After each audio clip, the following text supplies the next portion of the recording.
Nunca debimos ir al bosque de la Quebrada del Venado. Así lo llaman en los mapas viejos, aunque ahora casi nadie lo menciona por su nombre. Es una zona boscosa al norte del estado, lejos de pueblos grandes, con señal intermitente y caminos que solo los lugareños conocen bien. Para nosotros, en ese momento, solo era un buen lugar para acampar. Éramos 4. Iván, el que siempre quería demostrar algo. Mateo, el bromista, el que nunca se tomaba nada en serio. Clara, práctica, inteligente, la que siempre planeaba todo. Y Lucía, callada, curiosa, de esas personas que observan más de lo que hablan. Yo era Iván. La idea del viaje fue mía. Llevábamos semanas hablando de salir de la rutina, desconectarnos, ir a un lugar sin ruido, sin gente, sin responsabilidades. Nada extremo. Solo acampar 2 noches, hacer una fogata, beber un poco y volver. Llegamos un viernes por la tarde. El camino de terracería se fue estrechando conforme avanzábamos. Los árboles se cerraban sobre nosotros como si el bosque quisiera ocultar lo que había dentro. Recuerdo que Mateo hizo una broma. Parece que estamos entrando a un lugar donde desaparecen personas. Nos reímos. Siempre nos reíamos. Elegimos un claro cerca de un arroyo seco. El suelo estaba cubierto de hojas viejas y ramas quebradas. No se escuchaban insectos. Eso me llamó la atención, pero no dije nada. Armamos las tiendas, preparamos la fogata y cuando cayó la noche, todo seguía normal. Demasiado normal. El cielo estaba despejado. Las estrellas se veían más brillantes de lo que recordaba. El bosque, oscuro y denso, nos rodeaba por completo. Fue cerca de la medianoche cuando lo escuchamos. Un grito. No fue lejano. No fue débil. Fue un grito claro, humano. Y definitivamente de una mujer. Lucía fue la primera en levantar la cabeza. ¿Escucharon eso? Clara dejó de mover la leña. Sí. Mateo sonrió. A lo mejor hay más gente acampando. El grito volvió a escucharse. Esta vez fue más largo. Más desesperado. Algo en mi pecho se apretó, pero antes de que alguien pudiera decir nada, Mateo habló. Pues no suena a que esté muy bien, aunque, hizo una pausa y sonrió de lado, igual y es una chica perdida. Clara lo miró con disgusto. ¿En serio estás pensando en eso? ¿Qué? Respondió. Si alguien está en problemas, deberíamos ayudar. Yo dudé. Una parte de mí decía que no era buena idea internarnos en el bosque de noche. Otra parte, no quería quedar como el cobarde del grupo.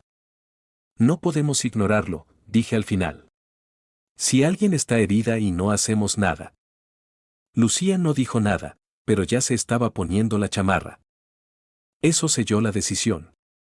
Apagamos la fogata, tomamos linternas y nos internamos entre los árboles, siguiendo el sonido. El bosque se sentía distinto lejos del campamento. Más cerrado. Más pesado. El suelo crujía bajo nuestros pasos, pero los sonidos parecían apagarse unos metros adelante, como si algo se los tragara. Caminamos unos 15 minutos cuando vimos algo que ninguno esperaba. Entre los árboles, cubierto de enredaderas y musgo, había una estructura. No era una cabaña.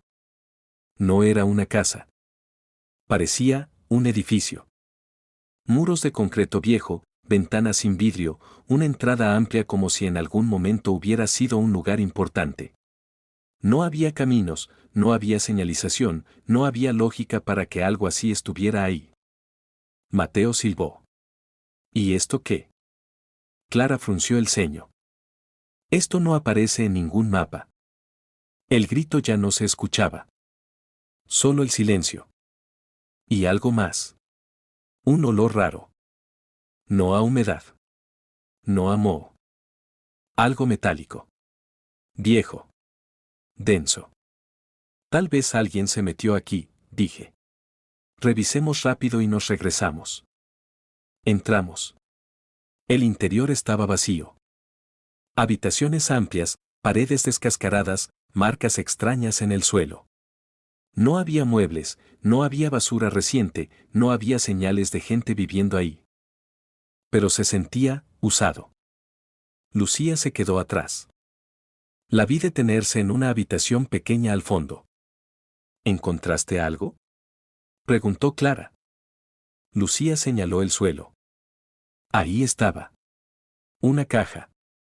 De madera oscura, tallada con símbolos antiguos, con herrajes de metal opaco. No parecía podrida ni frágil. Al contrario, se veía cuidada. Intencionalmente colocada. No la toques, dijo Clara de inmediato. Pero Lucía ya se había agachado. Está cerrada, murmuró. Pero, es hermosa. Mateo rió. Seguro es basura vieja. Yo sentí un escalofrío. Déjala ahí, le dije. No sabemos qué es. Lucía levantó la mirada. Solo quiero verla mejor. La cargó. La caja estaba sorprendentemente tibia. Nadie lo notó en ese momento.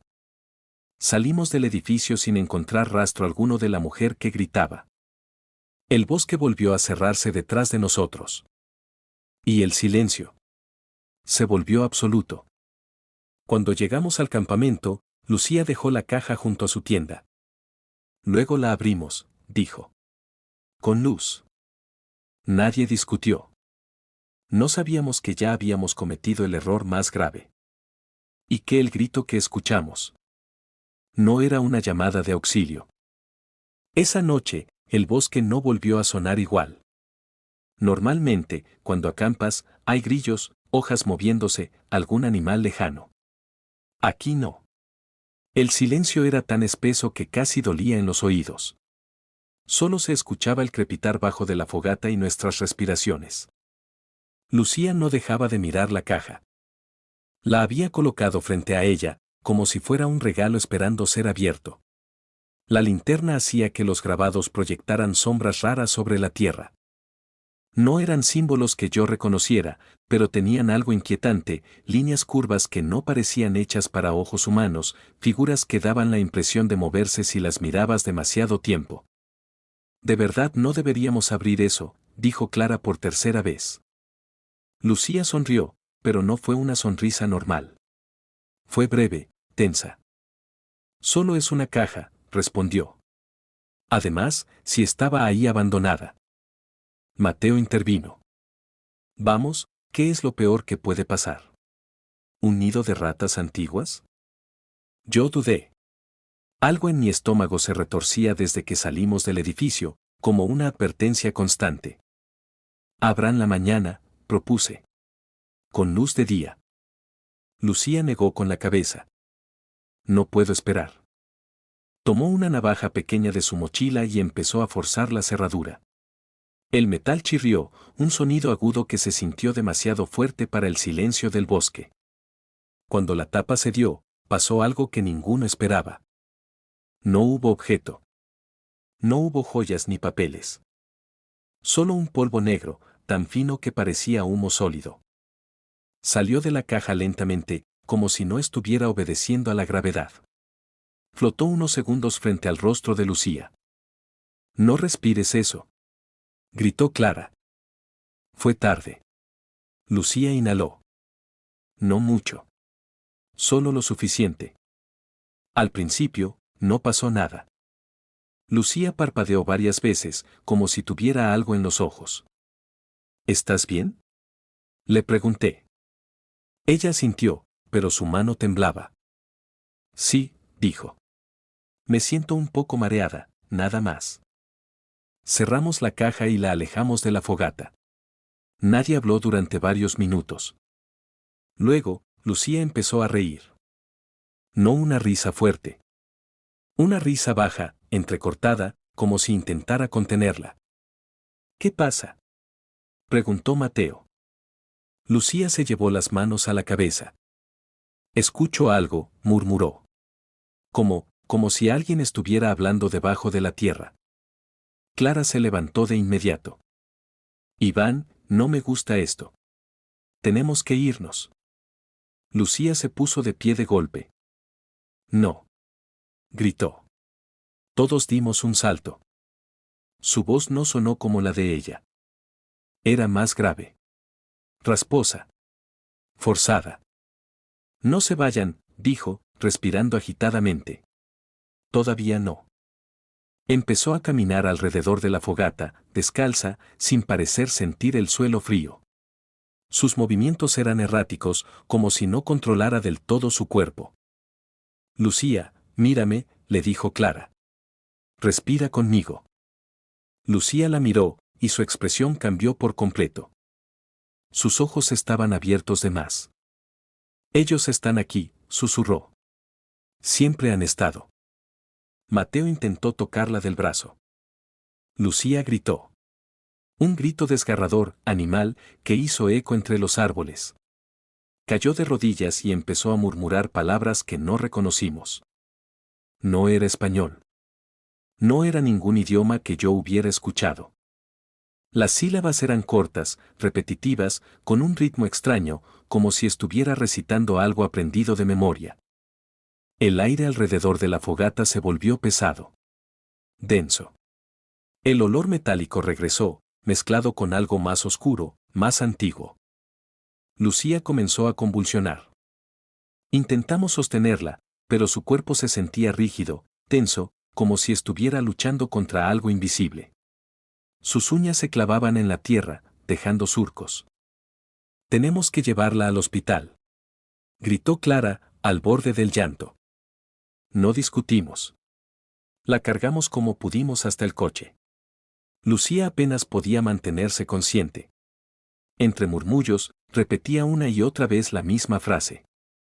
La caja no estaba cerrada, nos estaba esperando.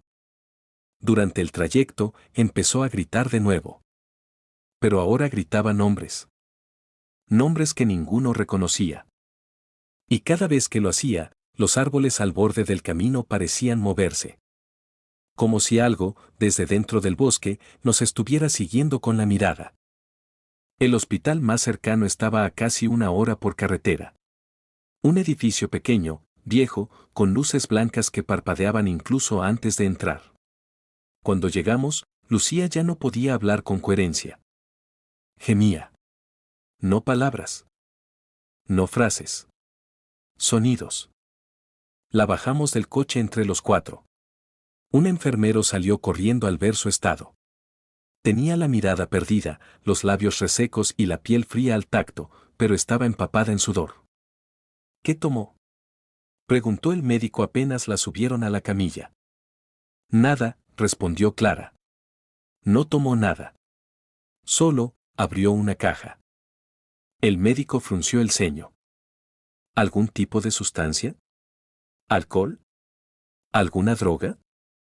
Negamos todos al mismo tiempo. Lucía comenzó a arquear la espalda de forma antinatural. Sus ojos se pusieron en blanco y, por un segundo, pensé que iba a romperse el cuello. Sujétenla, ordenó el médico. 6 personas la sostuvimos. No parecía una chica de 22 años. Parecía algo luchando por salir de ella. Entre espasmos, volvió a murmurar en ese idioma imposible. Pero esta vez, una palabra se repetía con claridad, como si hubiera atravesado la confusión. Abajo, abajo, abajo. El monitor empezó a emitir pitidos irregulares. La sedaron. Cuando por fin quedó inconsciente, el silencio del cuarto fue peor que los gritos. Nadie habló durante varios minutos. No hay signos de intoxicación, dijo el médico más tarde. Sus análisis están normales. No hay infección, no hay trauma cerebral, no hay nada que explique esto.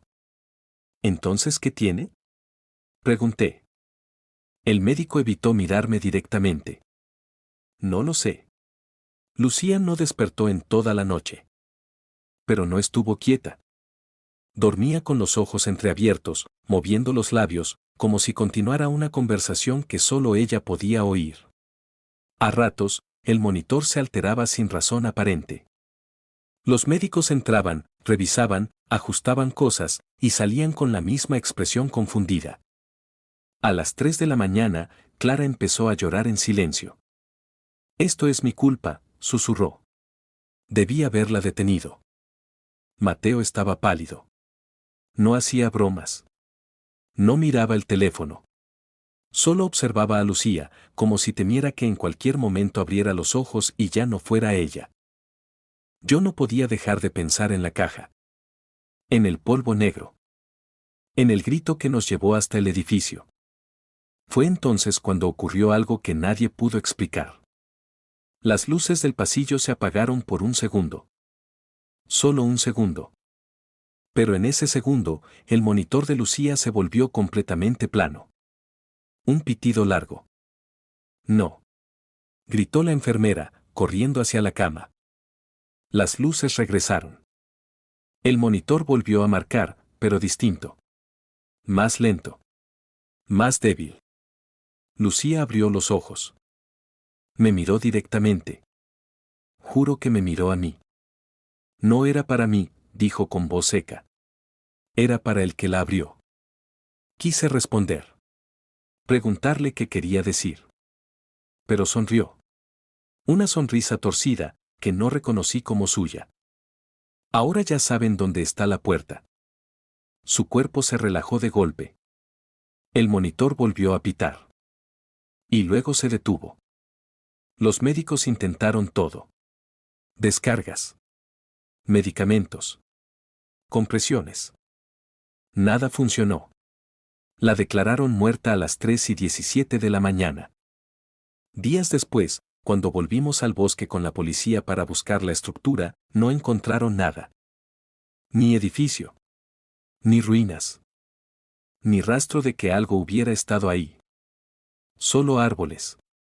Y hojas. Y silencio. La caja tampoco apareció. Nunca la llevamos al hospital. Nunca la volvimos a ver. El funeral de Lucía fue pequeño. No porque no fuera querida, sino porque nadie sabía qué decir. ¿Cómo explicas que una persona sana, joven, muera de algo que los médicos no pueden nombrar? ¿Cómo miras a sus padres a los ojos cuando sabes que todo empezó por una caja que nunca debimos tocar? Clara dejó de hablar casi por completo después de eso. Mateo se fue de la ciudad. Y yo empecé a investigar. No por morbo. Por miedo. No podía sacarme de la cabeza lo que Lucía dijo antes de morir. Ahora ya saben dónde está la puerta. Empecé por el bosque. La policía había archivado el caso como intoxicación desconocida, aunque jamás encontraron la sustancia. El edificio no aparecía en ningún registro. Oficialmente, nunca existió. Pero los pueblos cercanos sí lo recordaban. En una cantina, un hombre viejo me habló de algo que los abuelos mencionaban en voz baja. Las casas que no son casas. Estructuras que aparecen solo cuando algo quiere ser encontrado.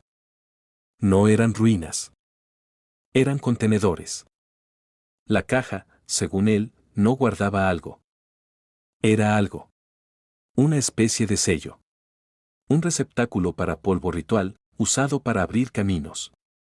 El polvo no estaba hecho de tierra ni ceniza. Estaba hecho de restos antiguos, molidos durante generaciones.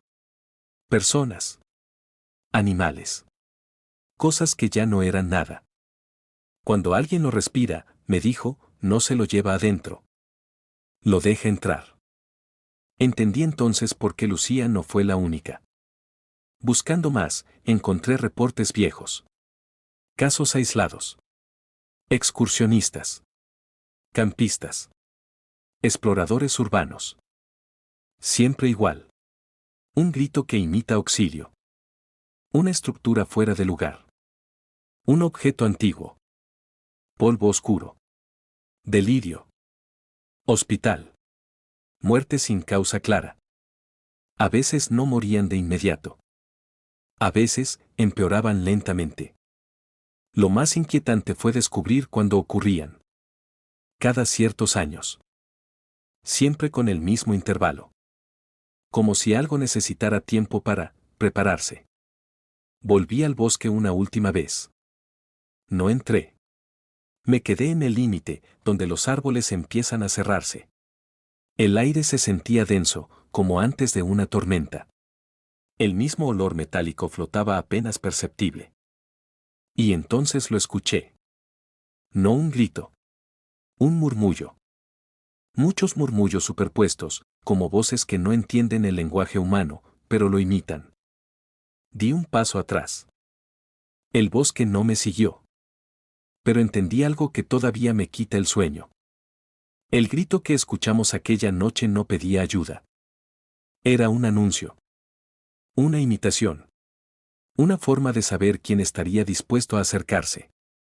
Lucía no fue elegida por curiosa. Fue elegida porque fue la única que miró la caja y pensó que le pertenecía. Y desde entonces, a veces, cuando cierro los ojos, huelo ese polvo. Y escucho su voz, muy lejos, susurrando. La puerta sigue ahí.